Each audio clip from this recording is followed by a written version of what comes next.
COVID 19 is just one in a string of many such diseases. And there will be more unless we change behavior. Hi, I'm Shiv Khera, and you're listening to The Ed Show.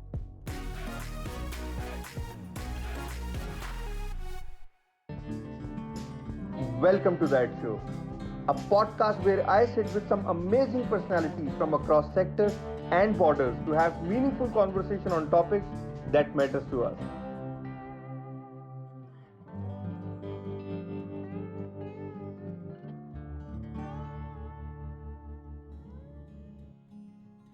My guest for the day is someone who has been an inspiration for many. Born in Orissa, India, he was fond of reading books in childhood, and his deep understanding of diverse topics made him establish himself as an environmental economist and then as a Supreme Court lawyer. After serving the country under national services, he decided to work for the United Nations and presently serving as the head of UNEP headquarter in New York and as the United Nations Assistant Secretary General. He is Satya Tripathi.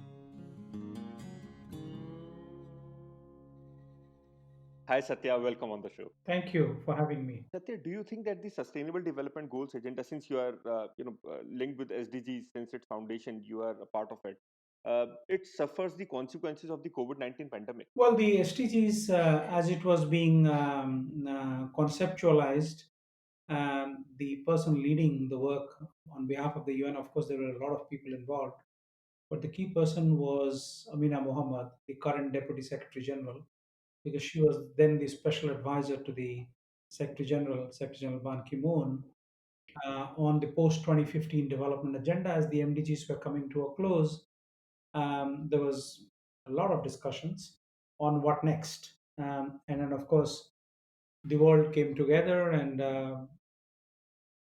um, pulled together this amazing set of sustainable development goals, which is also something with a 15-year timeline, perhaps drawing inspiration from the MDGs timeline.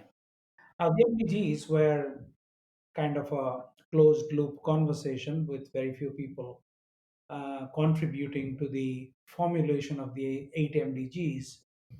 And unlike that, the SDGs were the product of tremendous amount of contributions and hard work by the peoples of the world, all over the world, people contributing to a global consultative process.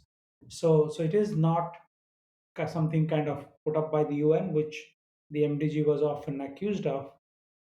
But this is something that the UN facilitated a consultative process for the whole world, civil society, stakeholders, and of course the member states came together to articulate what must the world do in the next 15 years to be a just and equitable planet.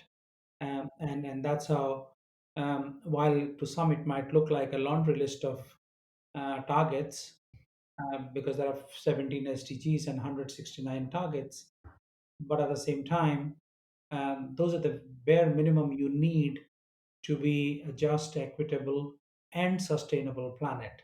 And as evidence has shown us in the last 5 years, while some SDGs were on track by some countries, not all countries, most SDGs remain lagging in terms of the objectives, in terms of the targets foreseen, and what we have achieved. And add to that the COVID 19 crisis, where countries, even resourceful countries, are stretched to their limit to find resources to fight this virus and its impact on the society and the economy.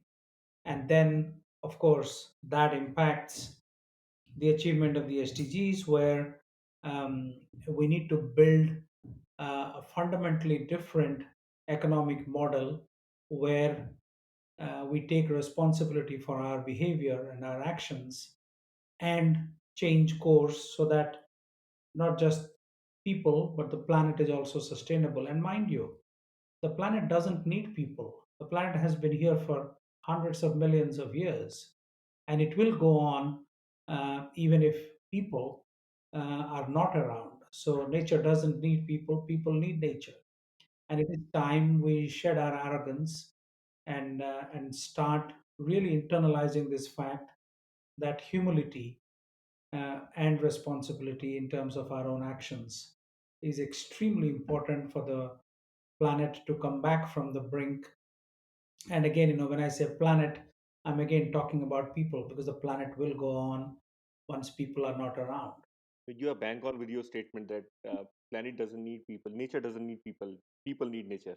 And with this, what do you think that during or amidst COVID-19, when we have statistics like 155 million people will be pushed back into the poverty, then can we say that the road ahead looks bumpier, and now we need to put in more efforts to achieve the goals?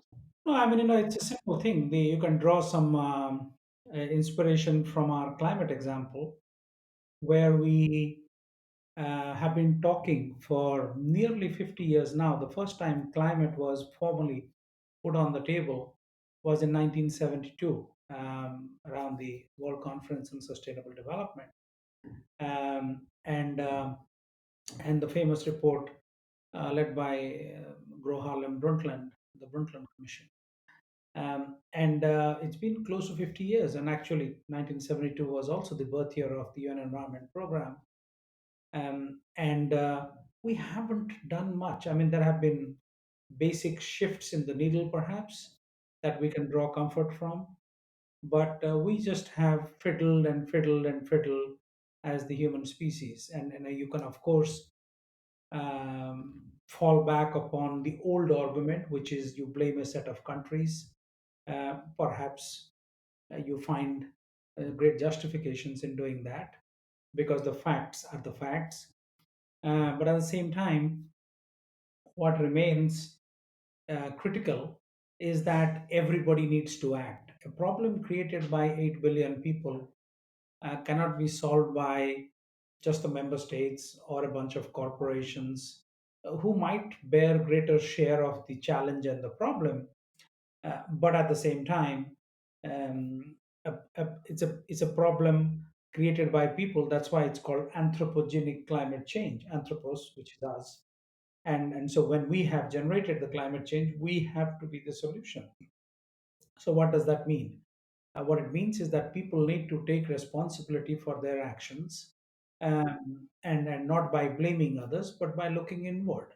And I often say that the journey inward is the most adventurous and spectacular of all, because it's difficult to confront yourself. It's very easy to confront others. And then, so when we look within and we find what we need to do, no one is suggesting that people should starve or not eat or not take a bath or not wear good clothes. Nobody's suggesting that. But just by being a little responsible, we can change the paradigm pretty rapidly.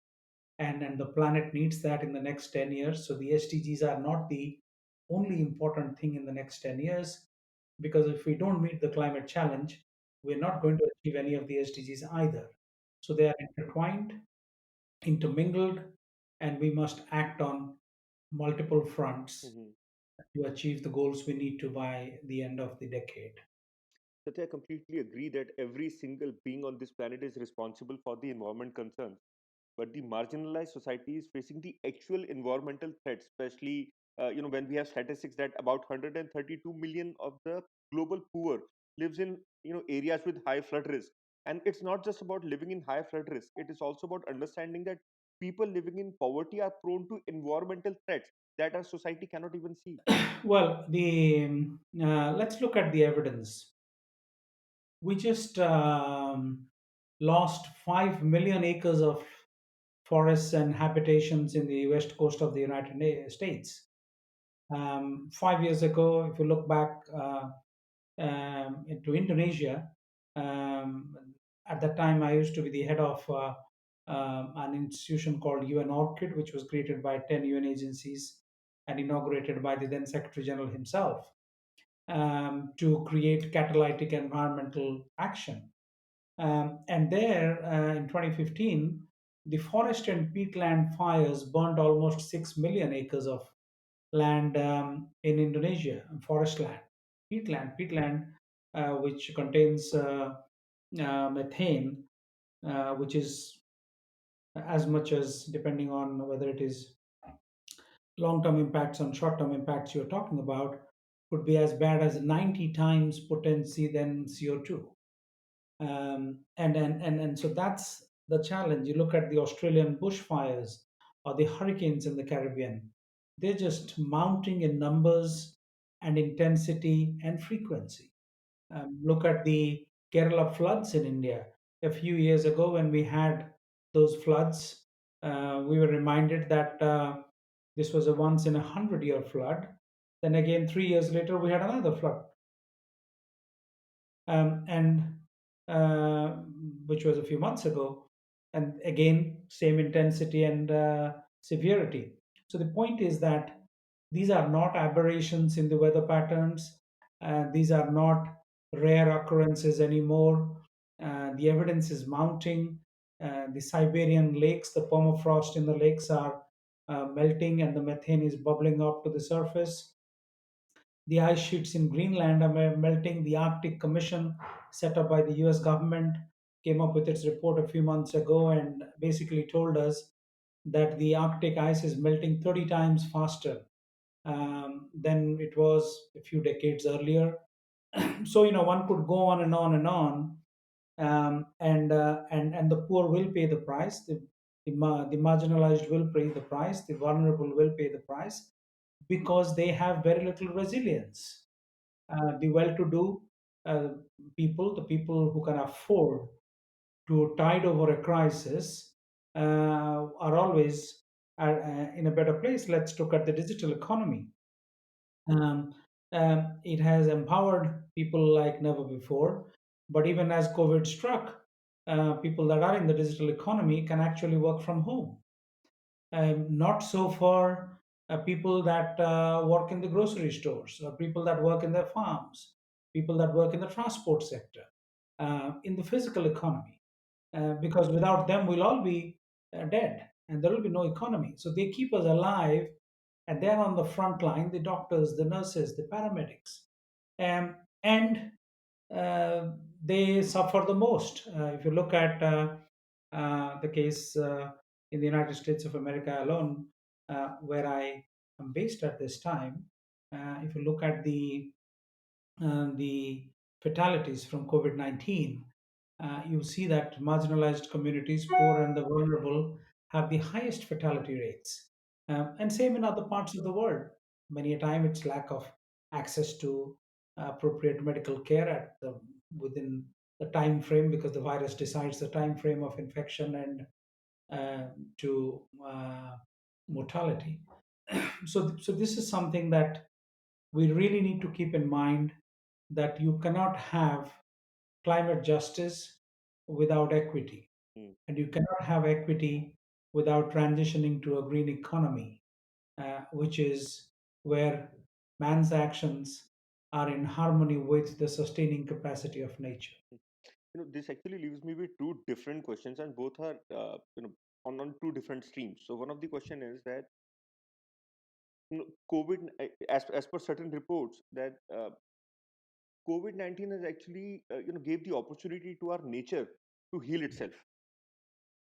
How much is the fact in this particular statement? Because I have been reading a lot from different sources that the uh, ice that you were talking about, it has reduced, the ozone layer has started stopped depleting, and it has started recovering, and rivers are getting cleaner, so on and so forth. There are a lot of reports coming on with the healing of nature by itself during COVID-19 pandemic. Well, I think there are lessons to draw from what is happening. The first lesson is that nature doesn't ask for much. So if we stop being as vengeful on nature, nature will heal itself. It doesn't need us to heal it. So that's the first lesson to draw. The second lesson is that these are transient gains. Whatever little gains there are transient gains, because climate change is about long term impacts on the atmosphere and the global warming and what follows from the global warming. Now, the main metric that scientists use is the carbon concentration in the atmosphere. So currently it's roughly around 415 parts per million, which is something we haven't seen in several million years. And the last time it was several million years ago. And what does that tell us? What it tells us is that you might have these blips, these little gains that you make, but unless you change your behavior, it's a lifestyle change that you need. So, what I can draw example from, a very simple example, could be of people that are obese. You don't eat for a few days or a few months. Yes, you reduce weight. But if it is not a lifestyle change, you gain that back pretty quickly, Right. and it actually gets much worse because you're giving the kind of shocks to the body that after a few of these cycles, um, it just gets worse and worse and worse. To paraphrase what Mark Twain said famously, that it is so easy to quit smoking. I should know, for I have done it 1,000 times. So uh, the same holds true for human behavior.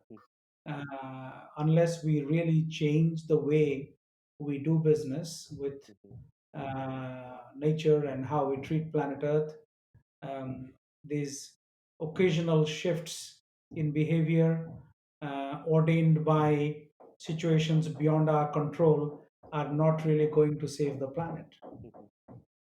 And the second question that I wanted to ask you is related to one of your statements that you quoted, and I'm saying that if you are looking for public funds to do public good, then there will never be enough resources because 70% of the world's GDP is with the private sector. Now, how do you see this as a threat, especially in times like these when the top private players have increased their wealth multifolds and the people under marginalized societies have been pushed back in poverty? And now it will take another 5 years to bring them back on track. Well, it. Let me go back to what I was saying earlier. Question of resilience. People with greater amount of resources have resilience, right? So they don't fall back into poverty or penury as quickly as poor people do, because poor people have too little resilience. They work their all their lives from one meal to another, or they earn too little, um, and then they have so little reserves that suddenly say somebody in the family is sick, and then the entire family reserves are wiped out, or there is an incident. Let's say somebody has an accident in the family. I mean, you could think of 1,000 different possibilities. Every little situation saps you of your reserves. Not so with well-to-do people, and it is indeed uh, challenging for the world to grapple with the fact that a lot of the wealth that has been created since the beginning of the COVID-19 crisis is for the top 1% of the population, which is not unlike any other crisis, because if you have greater resilience, then you can, of course, you stay around long enough to gain the benefits from a recovery. And that's what we are seeing here as well. Maybe a little disproportionately for certain businesses, but that's the nature of business cycles. Some businesses gain, like vaccine developers, like online stores and others. Of course, if people can't go out and buy things from a shop, then they go online and buy something, and then of course delivery companies. So that's normal to expect in any business cycle. There are some businesses that are poised to gain during certain kind of events, and that's, um, we can debate whether it's right or wrong, but there's a reason for why it works the way it does. But the fact remains that um, the world's GDP is, as is known, roughly about 30% in the public sector and 70% in the private sector, and that's good because both sectors have significant contributory roles to play. The public sector is, of course, public infrastructure, managing the country, internal security, external security, transport, education, healthcare. Those are things we have learned from experience that the government needs to play a big part in those things. It may not be necessarily the only part, but certainly important, because many a times private infrastructure follows the lead of public infrastructure. And then that's a responsibility that we as citizens of our respective nations give to the governments, and the governments then spend it in the best possible manner through legislative processes, through parliament mandates, and what have you. And then the private sector, of course, is very important because it creates opportunities for advancement. It creates economic growth. There's nothing wrong with that arrangement. What is wrong is that we have been using nature way beyond its sustainability threshold for too long. And that's what is a problem, because the private sector will go bust. They'll soon run out of resources to use or abuse or misuse. And that is why it is very important. So, without thinking for the other person or for the other community or the other village or the other county or the municipality or the country, even if we are very selfish and we think for ourselves only, or if I'm a corporation, think for myself only as a corporation, I should be very worried about where the world is headed. And that is why it is very important to build these virtuous partnerships where you bring together a diverse set of actors, because all business, in very simple terms, all business investments are about risk and returns. In one country you go, the interest rates are 1%, in another country it's 12%. Why? Because of the inherent risks of investment in the country, in the economy, in a particular business, or the underlying assets that support that business. So there are a lot of variables that decide what is the cost of capital. Now, the moment you bring together a diverse set of actors to work together around a common problem, and then build a business model around it, then you have effectively managed the risk even before you start the business. Like, what are the risks? Where will you get your raw materials from? Where will you get your finances from? Once you've produced something, where will you sell them? Who's buying? So, let's say you found the investment, you found the business model, you found the person that's going to buy everything, and you ring fence all of that up front and present a business case to an investor. Then the investor looks at it and says, wow, for all the challenges, this is not challenging at all, because we can actually invest. And an investment in nature, investment in forests, investment in sustainable agriculture requires long-term investments and a lot of patience on the part of the investor, and of course a little less greed, because if everybody is looking for 10-15% returns, there is no return like that for everybody. Maybe somebody who's able to forecast things better, predict things in a more effectively, might make a little more than those that cannot, or those that are looking for certainty and safety and putting their money in fixed deposits in banks. And that's been there for as long as we can remember. But if everybody is looking for the same kind of risks and the same kind of returns, it doesn't work. And that is why we all need to temper down the greed a little bit and start thinking about Mother Nature, because she sustains us all. And by helping ourselves, we'll help her help us.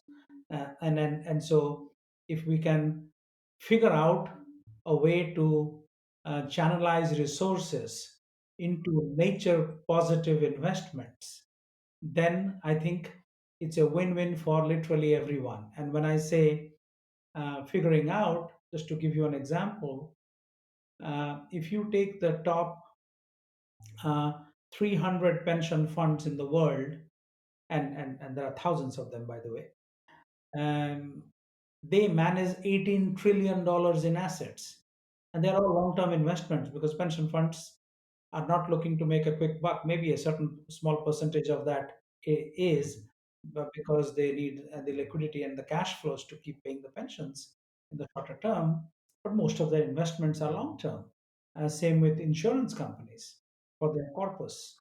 And just talking about these 300 pension funds, of the $18 trillion they manage, if they just set aside 5% or 10% of that for long term nature positive investments, we're talking about $1.8 trillion if they set aside 10%, and 10% is not a big risk to their investments at all.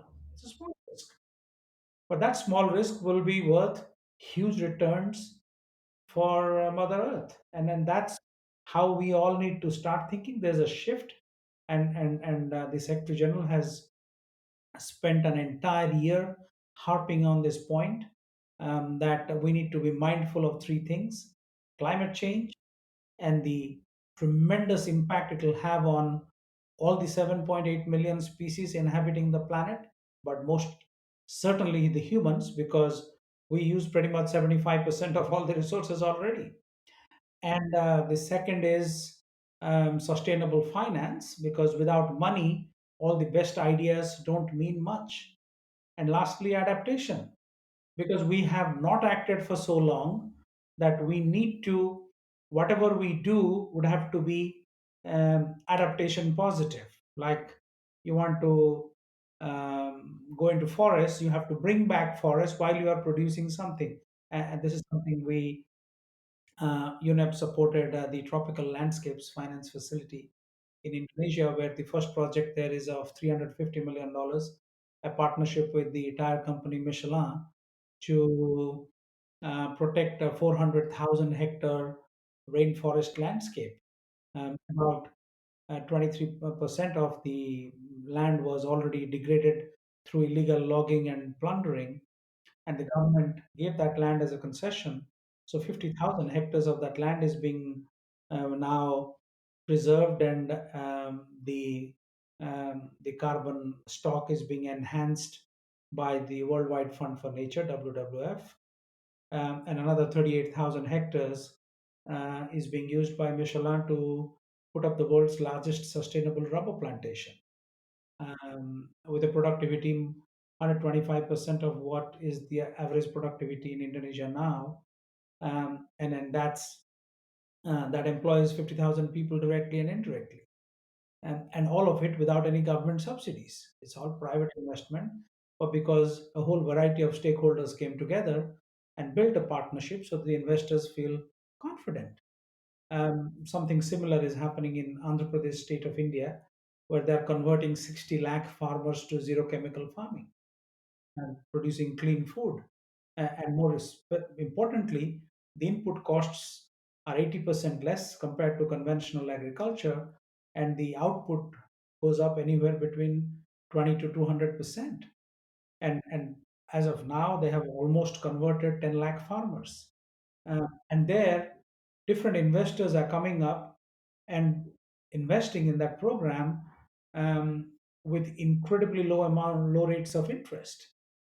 uh, and that's possible because when a partnership emerges around a great idea, then everybody feels comfortable and confident that this is not some voodoo scheme, but something so substantive that we really need to put our money where our mouth is.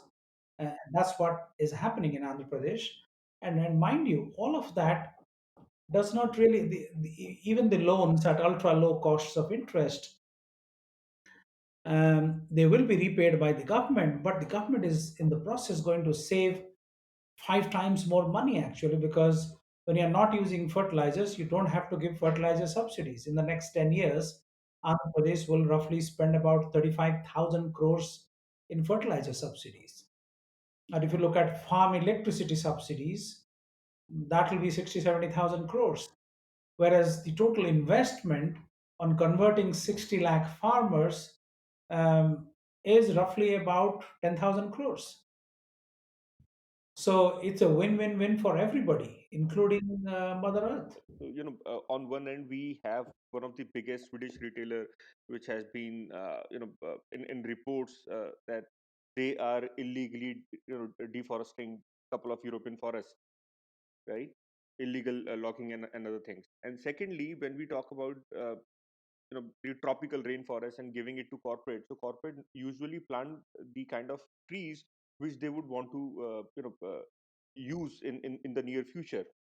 Maybe the rubber plantation that you have rightly quoted. So when we talk about tropical rainforest is a mix of multiple varieties of trees and plantation.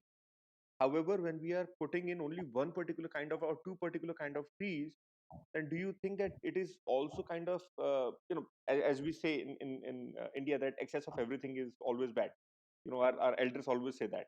So don't you think that the excess of a particular kind of plantation in tropical forest will actually be a threat instead of an opportunity? Well, monoculture is bad in any forest, whether it's tropical, subtropical, temperate, it doesn't matter, or boreal, it doesn't matter.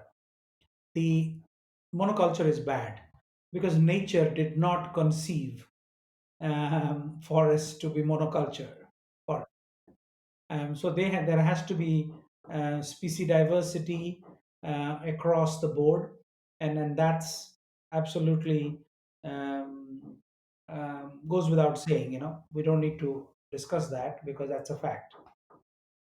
But when you do, when you what the example I was citing is an example where roughly 90,000 hectares was already degraded. There was nothing there. The forests were destroyed through illegal logging, and so there was nothing there. So what you're trying to do is you're trying to create a business model, a business case where you create multiple buffers, right?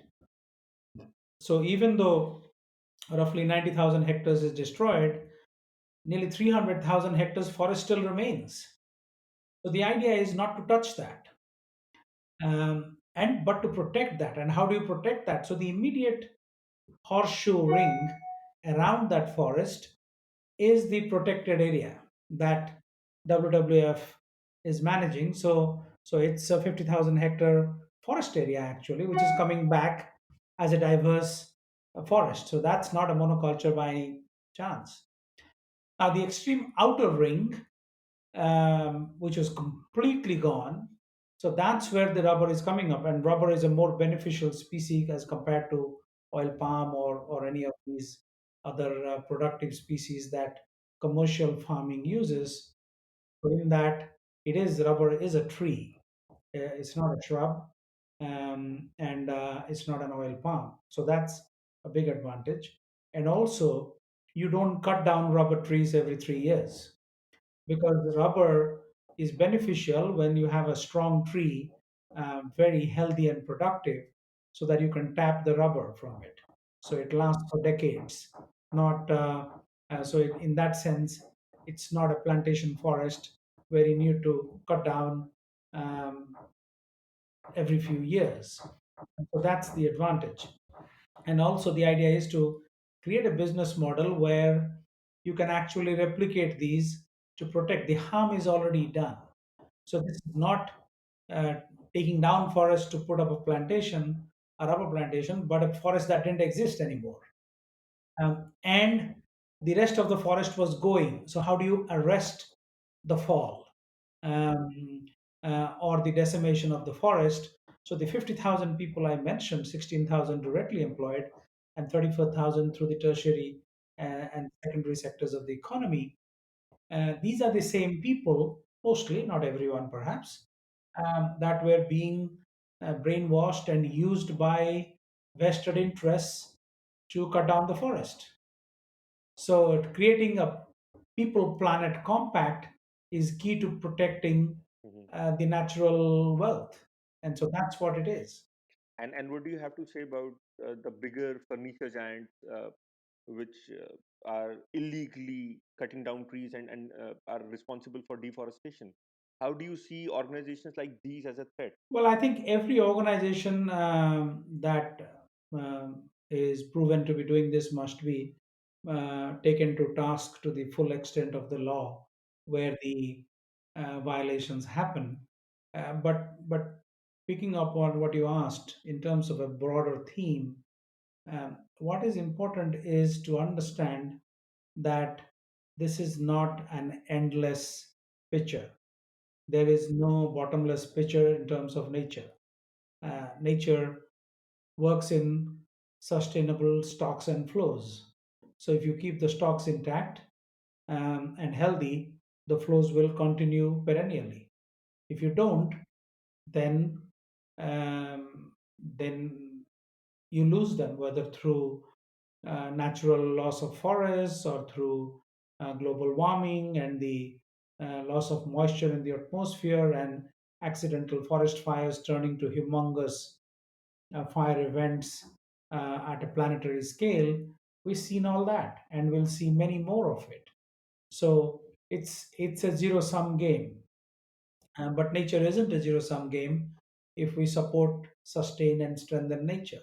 Otherwise, it is indeed a zero sum game. And as per the recent report, and the recent reports have actually highlighted that we need urgent action to limit temperature rise below 1.5 degrees Celsius, right? Then, in such case, how UN is working with companies and governments to accelerate this action? Well, the UN is, I mean, the UN is one of the many players in the field. I mean, the UN is the collective conscience of the world, if I may, or the moral voice of the world. So, in that, uh, all of us, led by Secretary General Guterres, we do everything we can within our power to um, to rally the forces, to advocate for the cause, to bring together actors, member states, corporations through the very many arms of the UN. But ultimately, the UN is not a corporate. The UN doesn't cut down trees. The UN doesn't do things that hurt the planet. And it is those that really need to um, stand up for what is right, and there has to be a paradigm shift. The Secretary General, in his first term, has made it his singular most important mission to highlight the challenge of climate change. Um, Earlier this month, he made a State of the Planet speech at Columbia University, where he highlighted these things that everything else that we are targeting, and like, talk about the virus, and the vaccine. We made a lot of efforts, and of course it's not equitable. It's still a big challenge. Most countries of the world wouldn't receive the vaccines till late 2021 in good numbers, and at this time, um, the leaders in Africa are really concerned that perhaps 20% of the population in Africa will get vaccinated in 2021, and that's unacceptable by any standards. So we need to find solutions to those immediate challenges.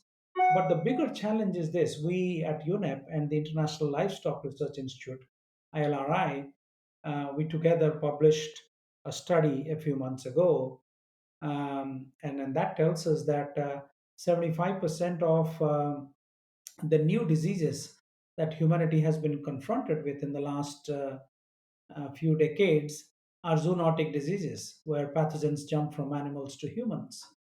And that um, COVID 19 is just one in a string of many such diseases. And there will be more unless we change behavior.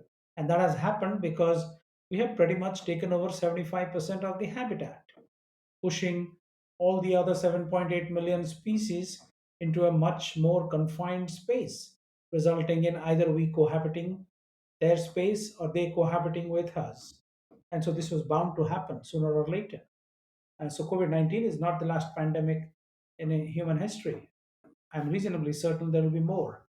When and how, no one knows, but there's enough evidence to suggest that there will be more. That's the big lesson to draw from this, that unless we change behavior, band-aid patchworks won't work. I mean, yes, of course, there is a virus, and it's deadly, and we need to deal with it here and now. And the world is doing everything it can, but the world also needs to spare some time to think, what next? How do we change behavior that so that this doesn't happen again? Um, Putting up large stockpiles of PPE equipment, masks, medicines, and what have you, to prepare for the next pandemic is important, but not as important as avoiding that pandemic by Right, changed behavior. right.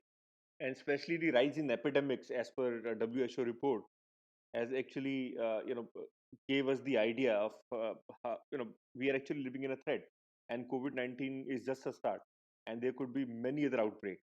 There are so many, so if you live in the west coast of United States, where pretty much everything burned down, 5 million acres, that's your direct and most compelling evidence that climate change is happening.